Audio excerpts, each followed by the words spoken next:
زیاته مننه خالد منصور. یقینا یو ډېر افسوسناکه پیښه نن په 400 کې راغلې ده او دا سهار ټیم کې چې کوم دی نو دوه فریقین چې عدالت کې پیشي وه او هغه بي بي اے کنفرم شوه، ضمانتونه وشو او د هغې نه پس بیا یو فریق رووته، بیا دویم فریق روځي او دویم فریق چې کوم دی هلته کې ډزې وکړي او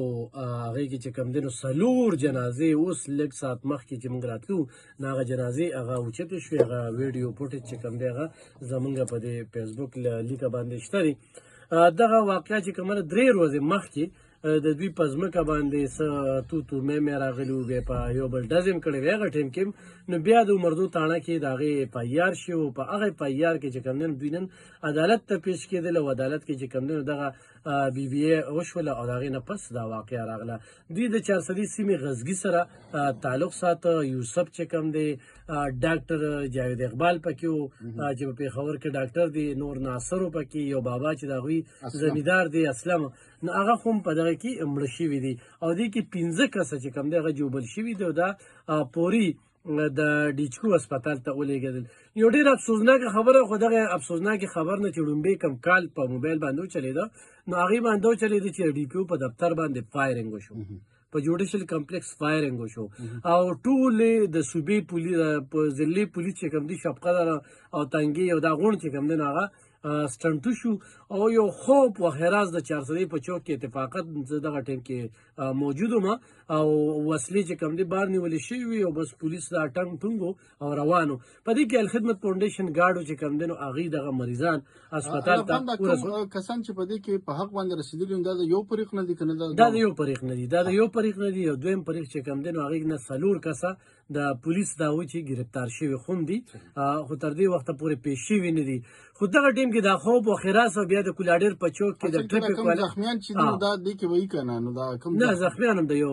فریقینو نه دي، اته پاته د یو اته پاته باندې د هغې نه دي، خو دا راته کنفرم نه ده، دا راته کنفرم نه ده. خو ډزې شوي دي، فایرنګ چې کوم دی نو ډېر بې درېغه فایرنګ شوی دی. بیا پولیس هم د خپل دفاع دپاره فایرنګ کړی دی دغه چې کوم هلته کې په دغه باندې وو. خو زه د ټریفیک په رویې باندې نن ډېر زیات غندنه کوم چې روډونه یکدم بند کړل، د واقعه نه خبر نه دي، دغه څیز لاړه. دا خو د جوډیشل کمپلیکس مخې ته څلورمنۍ پیښه نه، دا 4مه پیښه ده. خو دې ته چې کوم دی یو سړی نه ویښېږي، دا یو داسې ځای کې دا پیښه مخې ته راغلې ده چې بالکل د ګیټ مخې ته چې دا ګاډي څنګه روځي نو د ګیټ په سړک کې نظر لګي نو به ډایرکټ چې کوم دی په هغې باندې ډزې کېږي او د دې نه شاته پولیس والا ولاړ وي. مونږ لږ دغه طرف ته ځو نو که تاسو وګورئ نو دا لومبۍ واقعه نه ده. د دې نه مخکې په دغه ځای کې بلها کسان چې دي نو لکه په دې کچرو کې یو زنانه په شمول 4 کسه دغه ځای کې وژل شوي، نور وژلي شوي او دا یو بلکې دننه هم پکې په کچرو کې دننه د عدالت په خوا کې سیاب خان چې ګل دی دا هغه باندې کې دننه هغه شوي وو. نو که موږ وګورو نو لکه چې د سکیورټي دغلته کې څومره ټایټ ده، څومره دغلته کې خلک تلاشي کېږي، واک ترو ګیټ نه تېرېږي، بیا د هغې نه پس هلته کې ورننوځي او د هغې باوجود هم لکه دا قسمه پیښې چې دي دا دغلته کې مخې ته راځي نو نور بازارونه نور دغه خو ډېر زیات په هغې کې لکه دغه دي غیر محفوظه دي. خو لبخند دې کې دا ده چې لکه د ذمهوارۍ څوک اخلي؟ آیا دا ذمهواري چې ده د پولیس ته چې لکه هغې دوی خلکو له تحفظ ورنه کړی شو یا لکه دا کم غفلت چې شوي د دې خلاف په څوک دغه کې ګوره که موږ وګورو نو په هر دویم ورځ باندې پي آر او صاحب په واټساپ ګروپ کې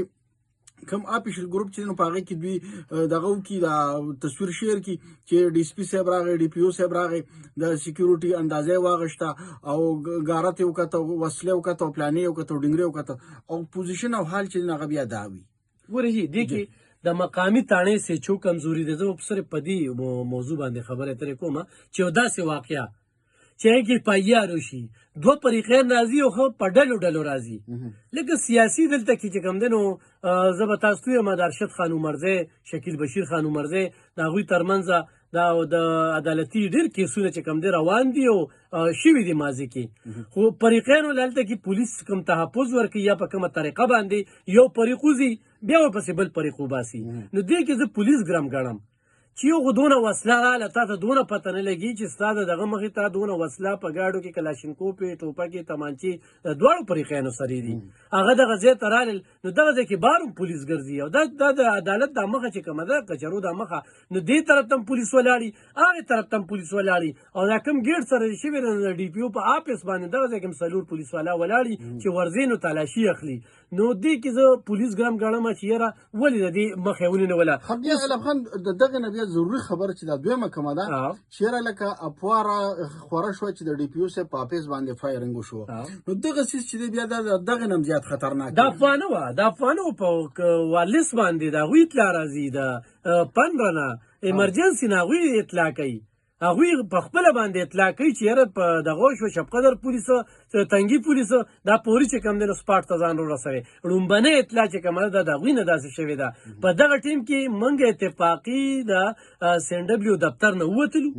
سیده لاړو کولاډیر چوک ته او دغه ټیم کې دا وسلې چې کوم دی بار دی موږ هم وی چې یاره اټیک وشو ترهګر اټیک وشو ډېر عجیبه شانته منظر موږ ولیده بیا او دې کې ښه کافي وخت شوی دی او بیا د ټریفک پولیس چې کوم دی نو دغه ټیم کې خلکو له لارې بل خوا ورکوي دې خوا شه لار چې کومه ده نو ډېر کافي فاصله کې 400 په چوک کې مه پراته پري او دلته کې چې کوم دی نو ټریفک بند هلته کولاډیر چوک کې هم چې کوم دی نو ټریفک بند نو دې کې کوتاهي شوې ده د پولیس چې کوم دی ړومبي هغوی ته خو دا پته نه لګېده چې ډزې چا وکړئ پچا وشوي ړومبې چې کوم کال پاس کېږي نو دغه یو غلط فهمي چې کومه ده نو مخې ته لاړله دویم چې کوم دی نو دا په داسې ځای کې نه ده شوي چې کچرونه بار شوې ده ذاتي دشمني وه دا په یو بل ډزې کېږي دا بالکل د هغه ځای کې شوې ده چې هلته کې ججان